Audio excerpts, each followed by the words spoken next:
Good morning, everyone. This is the news for Wednesday, September 10th. The man accused of murdering a Ukrainian refugee on a Charlotte light rail train is now facing federal charges. U.S. Attorney from the District of North Carolina, Russ Ferguson, confirms DeCarlos Brown Jr. is charged with committing an act causing death on a mass transportation system.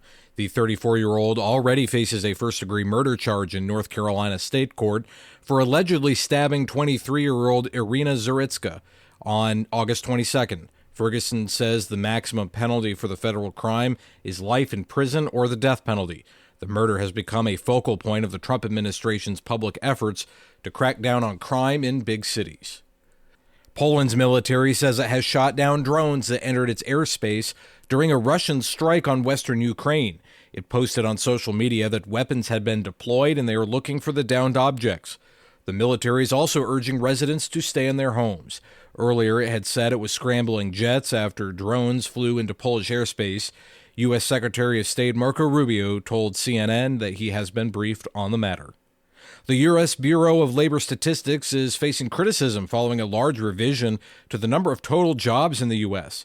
Yesterday, the agency issued a revision to the total jobs since March 2025. That change wiped nearly 1 million jobs off the total. It's the largest revision to the report since 2002. President Trump is making changes on prescription drug pricing. He signed a memorandum that closes a loophole allowing companies to point consumers to another source, like their website, for all of the information about a product's side effects or risks. Here's Robert F. Kennedy Jr. CDC is a broken agency. It's presided over the biggest decline in health of any country in the world. And we're going to change that. We have to make change there. The HHS secretary says changes need to be made, and this step will make it harder for companies because it takes pages to list all the side effects. Kennedy predicts a typical drug commercial would now have to be 4 minutes long to list everything required. Trump is sending out about 100 letters warning companies about the change.